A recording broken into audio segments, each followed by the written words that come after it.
stack. And also we have another distinguished guest, Dr. Malashenko. So welcome everybody. As my colleague actually mentioned, we will focus this afternoon on the international perspective on Afghanistan and Central Asian cooperation. It's of course a topic of foreign policy, and we will have the perspective of every ambassador on this topic so that they see it from a regional connectivity point of view while they consider the security situation in South and Central Asia. Before I leave the floor to my colleagues, if I may, I just would like to go quickly through the national unity government's engagement in the international relations realm since the establishment of the government. Since September 29, when President Ghani took the office, there have been major developments in terms of the Afghan government's foreign policy. As you know, within 24 hours, President Ghani instructed the National Security Advisor to sign the two major strategic security documents, the bilateral security agreement with the United States and also the status of force agreement with NATO. There have been many senior leaders' visits since then, and also President Ghani has had visits to many countries in the region, including China, Pakistan, Saudi Arabia, and also his recent visits to Europe.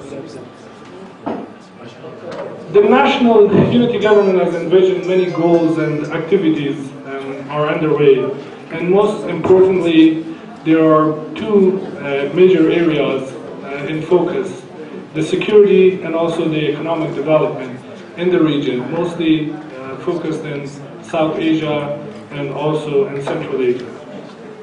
President Ghani also defined Afghanistan's relation and interaction with the world in 5 circles. I will quote that he mentioned in one of his recent speeches, recognizing that we are at the intersection of 5 circles of international relations. Our goal is to provide the platform for collaboration of these states, organizations, powers, and networks of virtue. The 5 circles, just to remind you, that Dr. Ghani has identified are the first circle include the immediate neighbors of Afghanistan. The second circle is the Islamic world. The third circle is the North America, Europe, Japan, Australia, and members of ISAF and NATO. And the fourth circle is the Asia as being transformed into a continental economy. And the last circle is the international development organizations, United Nations and international civil society. I think that's all from my side. Now I would like to invite ambassadors to have their reflections on the topic that we are discussing on some specific areas, and also the questions will be, ambassadors, how do you see the emphasis by President Ghani on the regional connectivity for regional economic development and prosperity? Do you think this vision is any soon achievable, considering the security threats criticized by politicians inside Afghanistan? And also, what role your countries can play to support this vision of Dr. Ghani in the region? Thank you. And I would like to start from my left. Ambassador Sinha, let's put you in this spot first. Thank you. It's not particularly in alphabetical order. Good afternoon, gentlemen. Mr. Chairman, my distinguished colleagues, and all the very eminent experts and academicians here. Rather than giving you a speech, because I'm sure you know the region much better, each one of us, at least I would, talk to you about how we look at the region and particularly the development in Afghanistan, its criticality to regional peace, etc.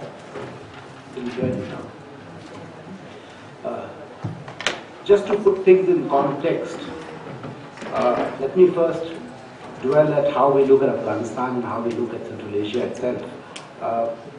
On Afghanistan, of course, India's very close strategic partnership with Afghanistan is very well known to all of you.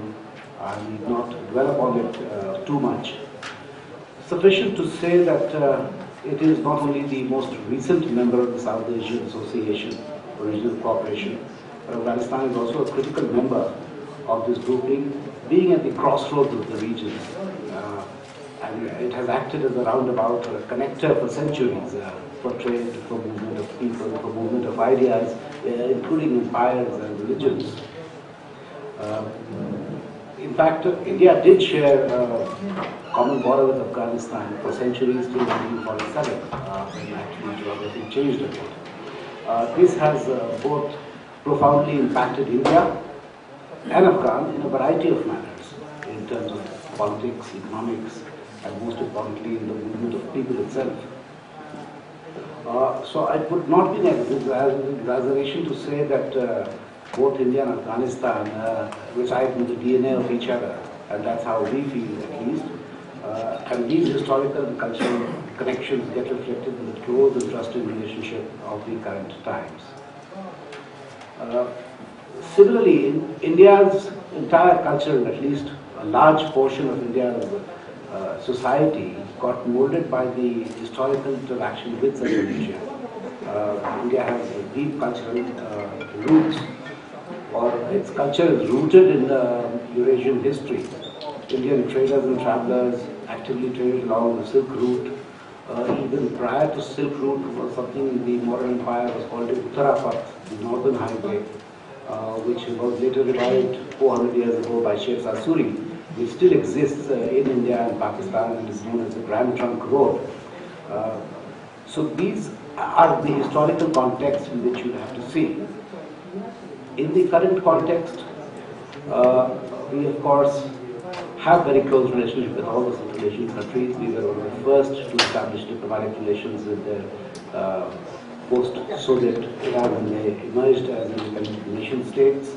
And that has developed in a very close personal and a warm relationship and a good working relationship.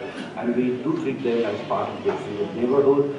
India looks at this region as something which is critical to its own connectivity with the rest of Asia, looking west of India, and also very critical to its own security in the region. That brings me to the issue of the topic today in terms of how we look at the connectivity between Afghanistan and Central Asia. Well, one only has to look at the history and geography of this region to say that this is a very self-evident fact that Afghanistan's connection with Central Asia and Central Asia's dependence on Afghanistan is critical. We would only be perhaps belaboring the very most obvious point. We are looking at landlocked countries. In fact, I call them, some of them, doubly landlocked countries, because landlocked countries which are landlocked or have neighbors who are landlocked have a particular disadvantage. Add to this, of course, the fact that this region, and particularly Afghanistan, has suffered 40 years of continuous violence. But we are extremely encouraged, in terms of this year, which was of course critical, as all of you know, but critical in terms of both the political transition, and that we saw very successful and peaceful in a historic transition in 2014, a new government is in place. And the new government has actually put out for the London conference an extremely cogent and comprehensive document, which is called, I think it's called Realizing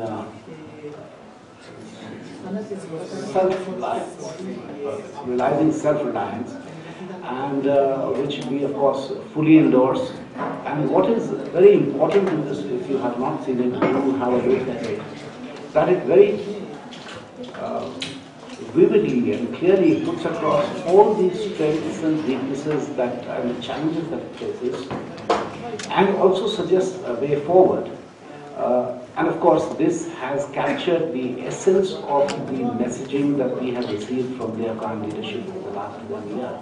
So we are really impressed at the depth and the breadth of this vision document, and also how quickly it has been put together, and of course has had endorsement across the political spectrum in Afghanistan. In that, there is a very important element, actually. That document ends with paragraphs on regional cooperation. And this government, we are also very heartened to see that has taken extremely positive steps towards actualizing this vision. Visits to China for the Half Asia thing and the bilateral visit, which we think is a critical element in breaking this geographical and political or whatever isolation we could call. For Afghanistan, a visit to Pakistan with specific commitments in a roadmap on trade and transit issues, and of course, quick signing of the BSA, but more importantly on the trade and economic issues, the very quick signing of the tariff agreements on the CASA 1000, which are all positive sort of indication of the path that has been chosen. So here, of course, how these initiatives are reciprocated by the regional partners and neighbors remains critical. Access for Afghanistan or for any landlocked country is not a matter of foreign policy of choice, really. And we, in our small measure, we are also collaborating and cooperating along with Iran to create an access through Chabahar route. Our government has just announced forming of a joint venture and has set aside $100 billion for implementing this project in Chabahar, which will provide, not necessarily replace, but will augment the access that Afghanistan has currently. We saw that last week there was an agreement signed in Tajikistan with China and the regional countries on e-railway, which I think is another extremely important development, given the fact that most of the resources that Afghanistan has to export, as the President likes to call it, are extremely heavy. And they do need railways for actually evacuation and commercial exploitation. Of course, the obvious weaknesses, we all know there's lack of infrastructure, there's lack of connectivity in energy sector, where Afghanistan has a huge potential to become a major hub for energy and trade and transit. And yesterday, President Putin was in India, and our joint statement does mention we would like to see Afghanistan as a major hub in the region for this. And it was a role that it has historically played, so it's basically reclaiming its past. It's not nothing that we are reinventing. Let me just come to the challenges. Of course, the challenges that Afghanistan faces, I believe that it is common to the region. These are challenges related to violence, to radicalization, to export of fundamentalism, to existence of huge number of terrorist groups, what are also at times known as non-state actors. And these are not Afghan-centric groups. These groups actually focus on each one of the neighbors. These sanctuaries and this, in fact, the terrorism has now, as it's called, has got a geographical address. And that is a common challenge, and that is where we all need to work together to ensure that the sanctuaries are removed, their logistical support is reduced, the financial networks are disrupted, so that they lose the power of destruction that they seem to have today. And while, of course, people who sit slightly away from Kabul in Afghanistan tend to take sort of solace in the fact that it is not really centered at them.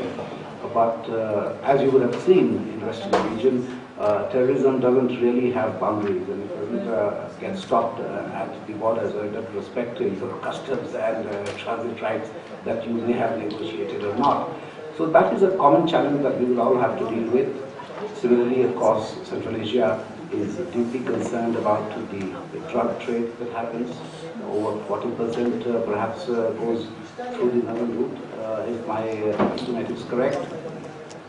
And that creates its own difficulties of criminalized economy, of lawlessness, of war gang, which tend to challenge the authority of the state. Uh, uh, so these two are particularly common challenges, and of course the third is that all of the Central Asian countries do need connectivity and access. Now they need connectivity in between themselves and through each other to the ports, to the major markets. The redeeming factor is that this region sits not only in the heart of Asia, but also right next to perhaps the two largest markets that we have, and the full benefit of these rising economies and huge markets can only be attained if the transit rights are provided to them unimpeded.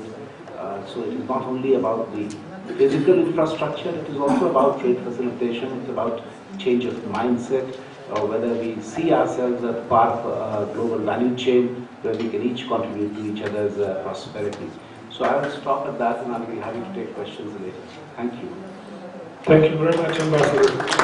Really interesting insights and really encouraging.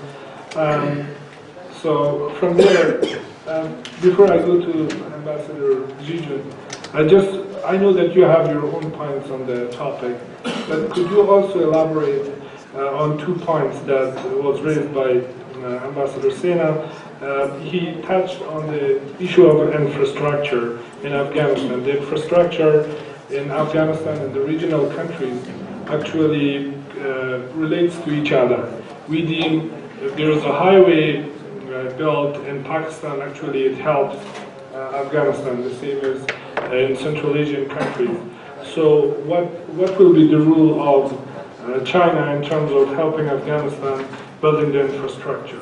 And also in terms of in regard to the challenges, Ambassador Sena mentioned about the centuries of terrorists in the region. So what perspectives and rules you are envisioning in terms of China's role in regard to the centuries that threat from the existing sanctuaries in the region? Thank you.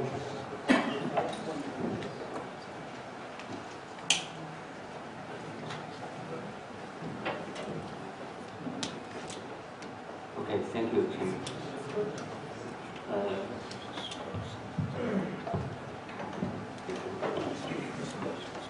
Distinguished friends, ladies and gentlemen, good afternoon.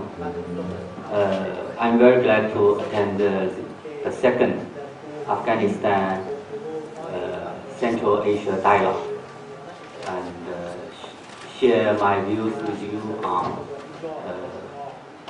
on the cooperation between Afghanistan and Central Asia and the development of this region. As we all know that Afghanistan and the Central Asia countries are close and sincere neighbors. Afghanistan and the Central Asia countries are located in the heart of Asia with the strategic geopolitical position and the rich resources. They were once hub of trade along the Asian Silk Road, which made exchanges possible of goods, know-how, people, and ideas, facilitated dialogue and integration of different civilizations, and left behind brilliant pages in human history. However, due to various reasons, the process of development and integration in the region lags behind other regions of the world. China, Afghanistan, and the Central Asia countries are close neighbors. The friendly exchanges between us have a history of over 2,000 years. In his visit to Kazakhstan in September last year, Chinese President Xi Jinping put forward the strategy of joint construction of an economic belt along the Silk Road, which provides great opportunities for the revival and the development of Afghanistan and the Central Asia countries. Over the past year, the Silk Road has undergone the designing of concept, the establishment of overall framework, and the completion of strategic planning, and has begun to step into the stage of practical cooperation. China has decided to commit $40 billion to the establishment of a Silk Road Fund. This new fund is designed to provide investment and financial support for countries along the Belt and the Road to carry out infrastructure, resources, industrial cooperation, finance cooperation, and other projects related to connectivity. China welcomes the countries along the Silk Road to jointly construct the 3 economic corridors of China, Central Asia, West Asia, New Euro-Asia Land Bridge, and China, Mongolia, Russia. Afghanistan and Central Asia countries could play active roles in the above-mentioned cooperation. I wish to share my following views with you on enhancement of mutual cooperation in this region. First, to deepen security cooperation. Given that security forms the precondition for the development, the countries of the region should strengthen cooperation in fighting against terrorist activities and drug trafficking, take advantage of Shanghai Cooperation Organization and other regional cooperation platforms to jointly combat the 3 evil forces so as to improve the regional security situation and lay cornerstone for fundamental development. Second, to speed up infrastructure connectivity, which serves the basis for economic and trade cooperation in the region. China hopes that the relevant countries could vigorously participate in the facilitation and the construction of international and transport and the cooperation framework of the Silk Road in a bid to ensure smoother traffic flow from east to west. China is willing to provide financial support through Asian Infrastructure Investment Bank and the Silk Road Fund. Third, to provide trade and investment facilitation. We should simplify procedures for customs clearance, inspection and quarantine, lower tariffs and eliminate trade barriers, and improve logistics efficiency so as to play a greater role in the trade between Asia and Europe. Fourth, to promote cooperation in energy and resources. This region boasts both rich resources and a large market. Efforts should be made to jointly stipulate energy cooperation mechanism, leverage the role of Shanghai Cooperation Organization, and deepen cooperation in energy production, transportation, and processing so as to turn resources potential into development. Fifth, to expand cultural and people-to-people exchanges, respecting cultural diversity and enhancing mutual understanding among people of different countries in a bid to consolidate the public opinion basis. In the coming 5 years, China will provide the neighboring countries with up to 20,000 training opportunities for connectivity professionals in support of their efforts to bring up their own experts. So, ladies and gentlemen, I will conclude my words by saying that today we are standing at a new historical starting point and facing great opportunities for development. China is willing to work together with Afghanistan and Central Asia countries to promote the construction of economic belt along the Silk Road, build a community of common interests and a common destiny, and achieve prosperity, stability, and development for all of us. Thank you very much for your patience.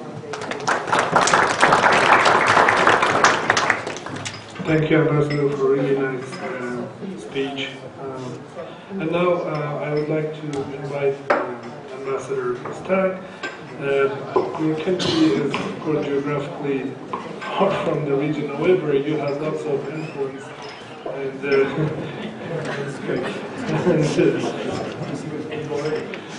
and of course, good relations with many neighbors of Afghanistan and, of course, Afghanistan. So,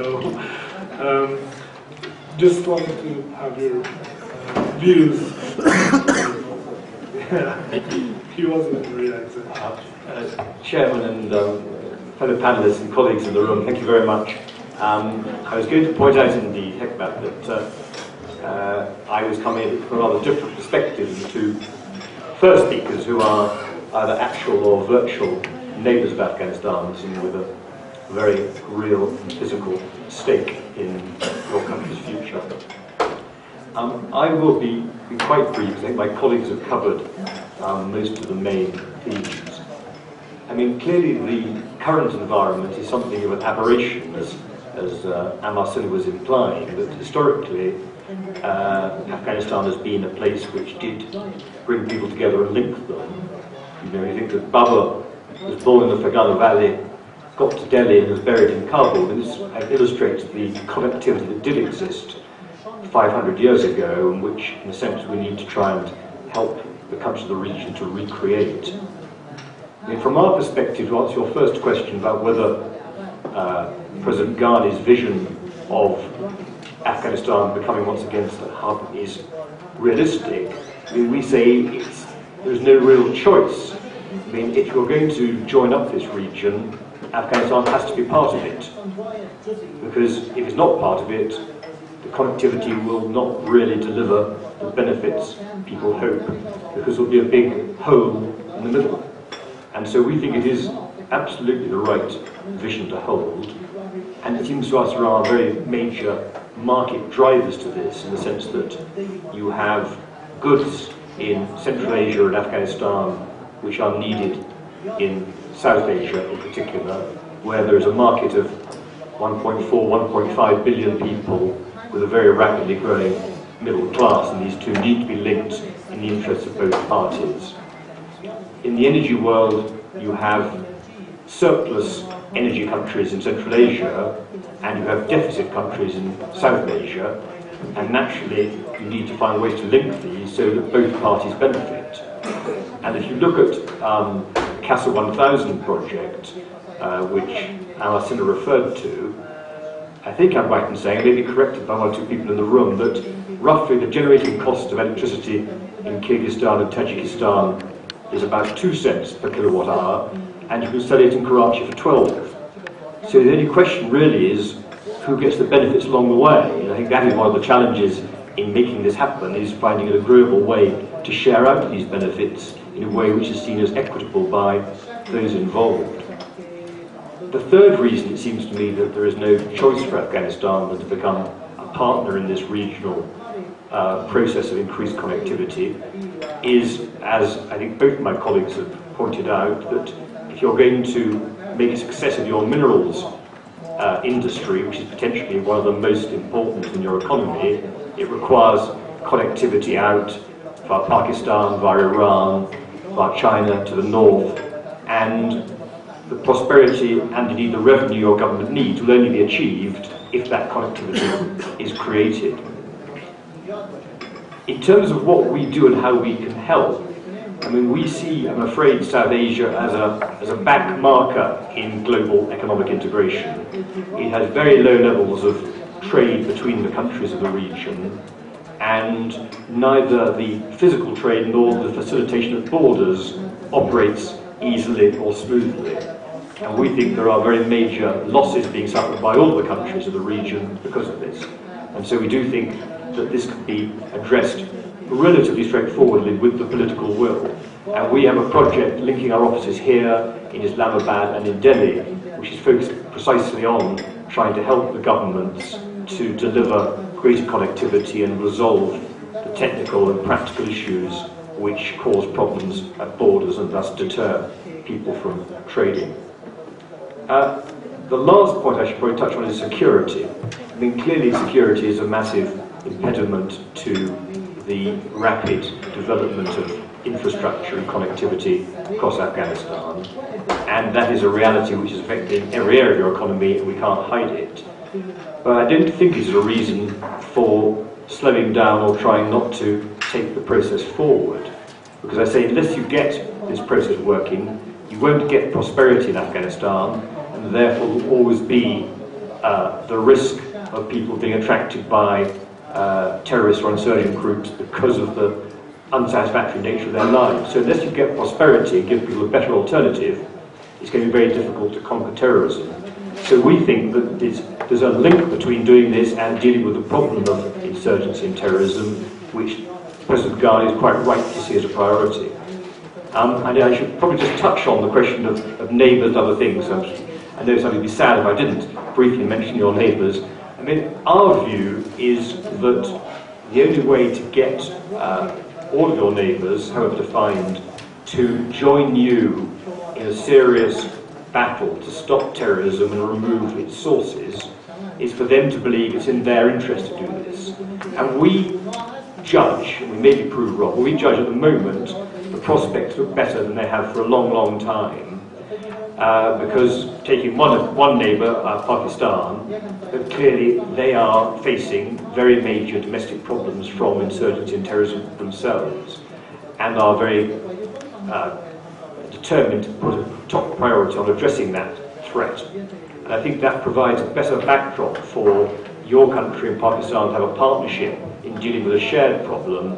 That has been the case for, well, certainly since 2001. So I think that there are reasons for modest optimism, though I know that in the past optimism has turned into sadness quite rapidly, but we think that there are better reasons now than before to look on the optimistic side. Thank you very much. Thank you. Thank you, Matthew. Before I move to our next guest, Dr. Malashchenko, I just wanted to encourage everyone on the paper which was actually distributed in the London conference, Realizing the Self-Reliance. I know the same as Ambassador Sena mentioned, to actualizing these visions will be also really a tough job, but really interesting. But also Ambassador Stack raised a very important point, which is the issue of Central Asian countries with energy surplus. And also there are countries in South Asia with demand for the energy. So I know that Dr. Malashchenko have his own points, but if you could also elaborate on how could Afghanistan work with both sides, this supply and demand side of the market, and encourage these to finally use Afghanistan as a bridge, and also building the connectivity in the region. Thank you. Thank you very much, Mr. Chairman. I'm not the next presenter, I'm the last presenter. I understand that we are tired, so I'll try to be brief. But before about your idea of as a bridge, as to my position, I am totally against the notion of bridge. Because in my country, I explained that Russia is a bridge between something, between West and East, between Europe and China. So just, I'm sorry. Well, next remark. I'm sorry, but when some presenters, not only here but everywhere, remind the past, the glorious some history, I'm also against this idea because I don't see any linkage between journey and new infrastructure. Even more, the history of this region is full of the war, aggressions, and we also can mention bad problems, yes? So we have to be more careful. I'm not a diplomat, I'm sorry. So we have to think about contemporary situation, about newly born Soviet states, which still continue to elaborate their national interest. They don't believe it's possible to do it for a couple of years, even for 30 years. It needs time, it needs generation. So before we start thinking about cooperation, integration, we have to feel who we are. I'm from Russia. And myself, I don't understand who is Russian, by the way. Is it something post-Soviet, some non-Soviet, some Russian, or something else? So let's think, let's understand that we speak at the moment about a new state. More. Some of them are failed states. We have to recognize it. It's a tragedy for some countries, but it's true. It's true. More. Just we discussed the problem. What problem? We discussed the problem of cooperation between Central Asia and Afghanistan. Okay, that's fine. But I participated in a lot of events concerning integration within Central Asia, and majority recognize that there is a very low level of internal integration within Central Asia. If we look at the map, if we know the figures of cooperation, you will see it. It's normal. It's normal because before the countries of Central Asia were linked by the Soviets, by some Bolsheviks, yes? And so we at the moment live in the new situation. It's more. We speak at the moment about region. What kind of region? Central Asia, big Central Asia, Eurasia, Middle East, big Middle East, post-Soviet space. So what else? So we have to find a notion of the region. What is it? What are its frames? And of course, it will be very helpful if after we'll try to create some background, some basic elements of some cooperation. But by the way, sometimes not only in Russia but in Central Asia, I begin to hear once again a notion Central Asia and Kazakhstan, as it was before in the Soviet time. So what is this region? It's very important. When we mention post-Soviet space, to my mind it doesn't exist. But the remnants of the post-Soviet space are very fragile. And we know about the confrontation, internal confrontation within Central Asia. So we have to understand. I mentioned that there is no deep cooperation within Central Asia. Meanwhile, there is a cooperation and coordination of efforts between radical groups. Yes? Yes. And it will be. Next. I want to mention only several organizations, international organizations, which pretend to be the leaders, locomotives of integrations and cooperations. Eurasian Union, Shanghai Organization, some custom unions, what else? is a lot. So one of the problems is how to combine the cooperation between Central Asia and Afghanistan with organizations which exist now, because it's a problem of national interest. Who is more important, for instance, for Kyrgyzstan? Cooperation with Russia or with somebody else? Yeah? Also, it's a problem. How to combine? Even I don't want to mention so-called Silk Road. Silk Road, it emerged, well, 20 some years ago. What is the future of some of this project? It could be combined with the problem about which we discussed here. The cooperation between Central Asia and Afghanistan. I don't know, it must be. Then, another problem into my mind is very important. To cooperate, to start integration even. I think that this region, the country of this region badly needs an external actor. Because all kinds of cooperation and integration here must be paid. And I'm not sure that there is a country in the region who is ready to become a leader. So the leader from abroad, it must emerge. So we need it. Would it be, well, some Russia, China, I don't know. But without an external actor who wants to push this cooperation, it will be very, very difficult. Excuse me that my short presentation looked rather pessimist, but anyway, I repeat once again, I'm not ambassador. But what I believe, there are 3 points or 3 strategic lines that Central Asians and in Afghanistan are able to do. This is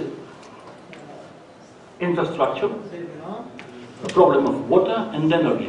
Without solution of these 2 problems, I cannot imagine any cooperation.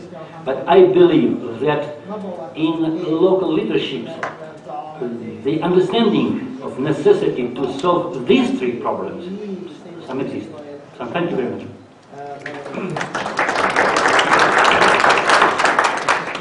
Thank you, Doctor. I would not really call that pessimistic, but really critical analysis on the issue of cooperation and integration in the region. But before I move and leave the floor to our audiences, I would like to see if any of the ambassadors have any comment or additional points on what just Dr. Marashenkov explained. Please. Well, Dr. Marashenko, of course, he gave a very realistic picture of all that has not happened. But diplomats tend to look at these difficulties as the opportunity. That necessarily creates the conditions for cooperation. While we agree there are difficulties in Central Asia, on water, on transit, etc. But when we talk of Afghanistan and Central Asia, the 3 Central Asian countries have independent borders with Afghanistan. So their cooperation and integration in terms of transit and trade with Afghanistan can happen even if there are difficulties between Central Asian countries. That's a point which I think he has overlooked. And the other assertion, of course, I'm not an expert in Soviet Union or post-Soviet space, but to assert that there is no post-Soviet space would be perhaps taking the argument too far. We do know that there are nation states in various stages of development, many of them small, and they have made efforts in the last 20 years to integrate. Now you can see there are, because they are also looking to diversify both their export of labor market, export of energy, because all the routes, because of history, were connected northward. They have found access to China. There are multiple energy routes made to China. Similarly, they are looking for access to the south and to the west. now, which may or may not pass through Russia. But that is a reality which is happening. And so we can't really argue that there is no post-Soviet states and these nation states are in a perpetual state of life. And while of course history of war, and nobody knows it better than India, that because this region has a history of war or invasions or use of militaries, that it does not unite nations. In fact, it does. India actually, Islam came through this region, Alexander came through here, Mughal Empire came through here. These all, Mongols invaded this region, so this all led to war and strife. But that it also left behind what detritus, which is, I think, common civilization. And that is the history of mankind. So argue that just because you have had war, there is no commonality, I think is taking the point too far. Thank you. Really, thank you, Ambassador. Now, with the amount of time is left, let's move to our audiences. We will welcome comments, reflections, questions. Please be brief, and let's move to you, sir. Please introduce yourself before comments or questions. Vladimir Paramonov, Uzbekistan. I'm very agree with Dr. Maloshenko in many aspects, but at the same time, I didn't see that somebody mentioned the role of United Nations. Why we just forgot about this role? Are we revolutionaries? So do we forget that in the frames of current system of international relations, the major role is UN is playing the major role? Why are we talking about some external factors which will integrate? Of course, they will integrate. For example, China, to my mind, do anything possible to create its own integration project, and sooner or later it will integrate Central Asia economically, at least. But at the same time, why we do not talk about UN structures? Maybe they should to play more role from point of view of integration, regional integration. Maybe our countries should to delegate more rights to these structures to let them do their job. This is the first question. Second question. More than 1 year ago, I had a meeting with Minister of Foreign Affairs of India, and in the frames of series of seminars organized by Delhi Policy Group in Delhi, New Delhi, and it was a very interesting idea, actually proposal. He said, let's help Afghanistan to have more intellectual muscles. Why we focus it on military, on economic efforts, but let's help intellectually. And my question to His Excellency Ambassador of India, what's done since in this year to help Afghanistan to have more intellectual muscles? So these are my two questions. Thank you very much. Do you have a question?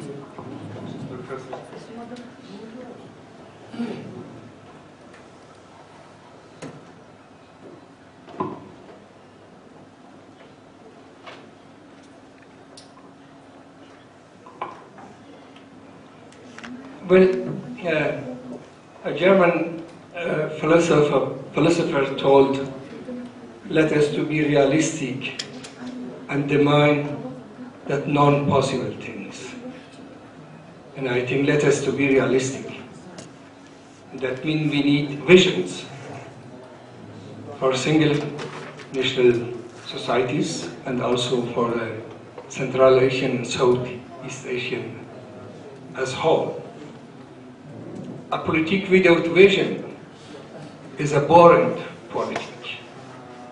It's deadly, a daily politic without to go forwards. And this politic with vision means having a vision for this region as integrated region. As other people in other parts of the world began, they had this similar problems. Territorial disputes, experiences with war and destructions, much more as we have in this part of the world. The experiences in the last 13 years are showing us that we made small progress in this direction, regional cooperation and integrations. Beginning with the cooperation between Afghanistan and Uzbekistan, looking to a connectivity that we have today compared to 13 years ago, an exchange of services and goods between two countries that we have today. With Tajikistan, the connectivities that we have, the cooperation of our security institutions and intelligence, defense, and security bodies fighting terrorism, drug traffickers, etc. Our cooperation with Iran is another example, fighting drug traffickers and exchange of cultural experiences and bringing these two countries closer together.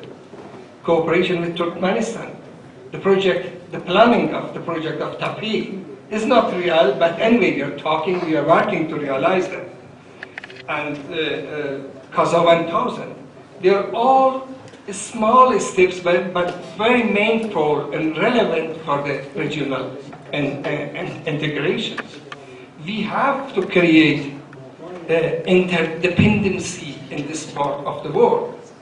Without interdependency between the countries of this part of the world, we cannot bring our countries into player of globalizations.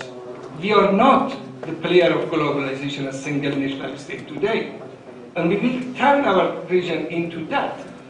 The expectation that I have as a private person now, since 2 months, and a citizen of this country, is that the bigger country, that they are the player of globalization's process. They have to work with us together in this direction, to become player of globalization. Here is a win-win process that's good for us, not only in the security sector, that is for the development and progress of the societies. It's very meaningful, and also for the world peace and stability. In this regard, I will encourage the panelists, despite all pessimism that I have, I'm from nature a pessimist person, especially about integration with some neighbor countries, regarding to cooperation with some neighborhoods. I'm very pessimistic, you know that, my situation, but despite this pessimism, my appeal is for my government, for our new government, for my President Ghani, to work, despite all criticism that I have, to work intensively in this direction for regional cooperation. That must be a central pillar of our foreign and security policy. Thank you. Thank you, Dr.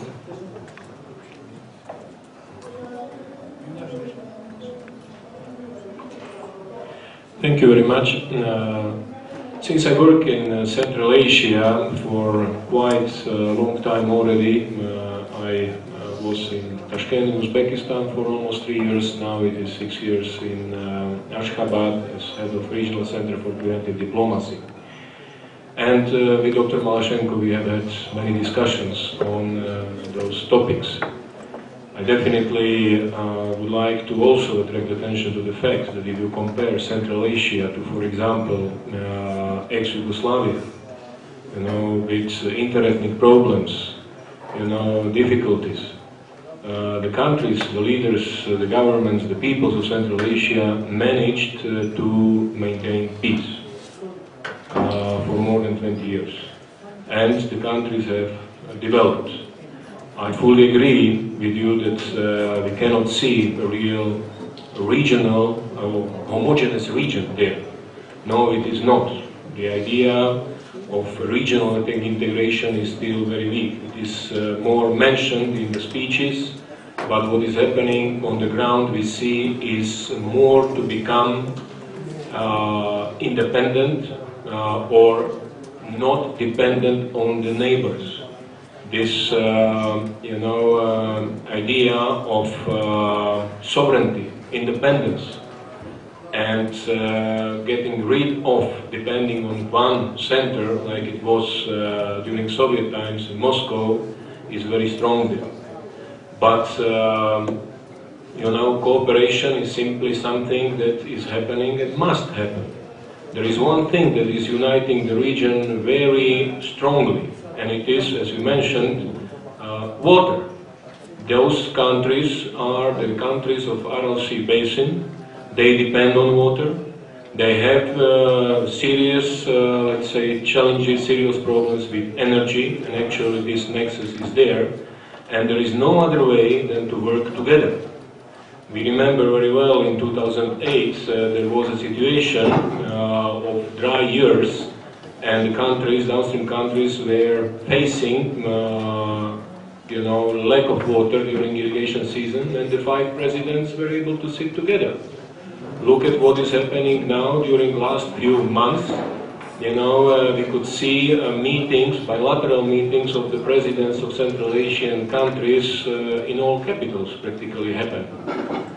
They are not regional, you are right, but this is telling us that those countries simply see necessity and inevitability of cooperation.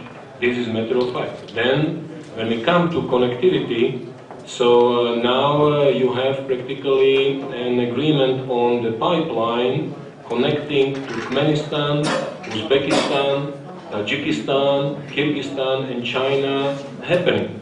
It is with the support of China and paid for China, but it is bringing benefits to the countries there. And it is in addition to the pipeline that, or several lines that already exist between Turkmenistan, Uzbekistan, Kazakhstan and China. So I think that actually when we talk about connectivity and Afghanistan, there is win-win situation. And actually Afghanistan can become, let's say, you know, as a very positive element encouraging these routes connecting Central Asia with South Asia and East and West. And this is actually what is happening. So integration definitely will take more time. There is no doubt about it.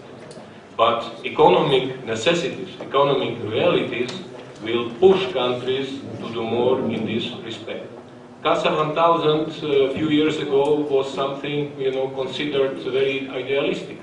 Now you have this project being implemented. Just recently, you know, pricing agreement was signed between the 4 countries. So I think here that, you know, the ideas of Heart of Asia process on infrastructure, then economic belts of Silk Road are actually the ideas that will push further this cooperation, and maybe there will be time at some point when the countries will feel more independent as regards infrastructure. I mean, Uzbekistan, Tajikistan, Kyrgyzstan and others, and then, you know, they will maybe speed up this process of integration. This is what I would like definitely to see. As regards the role of the United Nations, I see our role as enabler, as a platform. But integration is, you know, something that is being decided by the governments. And when you're looking at, you know, the financial cost as well and financial benefits. So this is the decision that must be taken, promoted and implemented by the countries, and we can, what we do, you know, support it. Thank you. Thank you very much. And could I ask to introduce yourself to our panelists, please? Aydın Nurhan, representing the OIC. A very short but critical question. First, a fact. Afghan government cannot pay salaries today. Number 1. Fact. Now, if the Afghan government cannot or does not keep its promises to the donor countries, would the donors take the risk of cutting funds and pushing Afghanistan into chaos. Thank you. Thank you. تشکر. من احمد سعیدی نام دارم. من عذر میخوایم که خیلی واضح صحبت میکنم. به استثنای صحبت های آقای شینکو، جناب سفیر صاحبا که مهمان ما هستند صحبت کردن، من توافق ندارم. خیلی ارمانگرایانه صحبت کردن و حقیقت نگفتن. درست است که یک دیپلمات. من بدون شک آقای شینکو میدانم که کشورهایی که در آسیای میانه آزادی خود گرفتن تا هنوز در سایه مغناطیسی فدراسیون روسیه قرار دارند.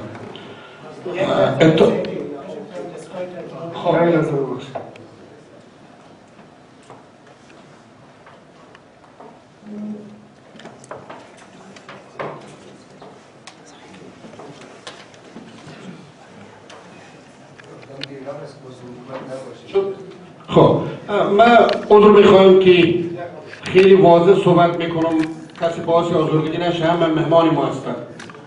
من اون چرا که طی 2 سال 3 سال آقای مرادیان انجام داده، اگر کشورهای منطقه که حال سفراشان حضور دارند اینجا میدادن، ما دستاوردهای بزرگی میداشتیم، در حالی که اینا یک مؤسسه هستند و شما کشورهای هستید. قدم دوم که میخوایم عرض کنم، به استثنای آقای شینکو سفرای محترم به باور من خیلی ارمانگرایانه و خیالی صحبت کردن، یعنی صحبتاشون به حقیقت کمتر نزدیک بود. من باور دارم که کشورهای آسیای میانه در سایه مغناطیسی روسیه قرار دارند. پیمان شانگهای که به طرف نظامیگری میره، ایکو و سارک که 20 سال اون سال میگذره تا حالا 2% روابط اقتصادی را بهم کرد. طوری که جناب سفیر صاحب گفتن یا نماینده اروپا در آسیای میانه گفتن که گویا استانبول دستاوردی داشته. من میدانم که استانبول کشور ترکیه به طرف پان ترکمن یا ترکیه آسمانی رو حساب میده، نتایجش به این طرف نمیده.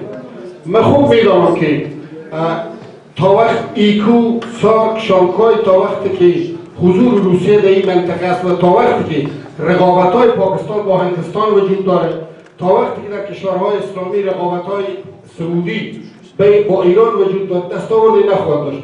دیدیم که آقای نواز شریف در سارک چقدر پروژه‌های بزرگ اقتصادی را قربان رقابت‌ها با هند کرد، چقدر ضرر بزرگی را به سارک زد بر حیثیتش. دو، من هرگز باور ندارم که کشور بریتانیه که سالها پرورده دستش پاکستان است و پاکستان همیشه حمایت کرده و چین هم در این سالهای آخر از نگاه سیاسی و اقتصادی با پاکستان نفوذی داره، این دو کشور توان زیر نداشته باشند که پاکستانی ها رو بگویند که دست از حمایت تروریسم بردارید و دیگه خون مردم افغانستان رو نریزید. من خیال میکنم که تا روز بریتانیه کبیر در پرده سیاست‌های ابهام زندگی میکنه، نه واقعیت‌هایی که در منطقه حضور داشت. تشکر میکنم. تشکر جناب سید. آخر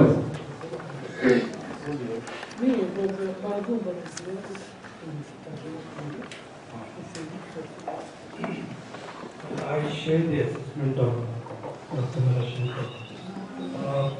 Having served in Central Asia for many years, the discussion and the debate that I've seen there in every country about Afghanistan is slightly more about the negative aspects of extremism and drug trafficking.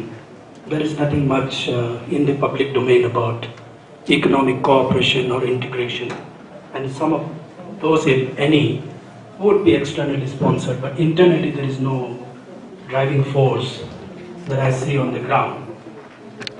I would also think that any prosperity in Afghanistan will be at the cost of Central Asia, in reality.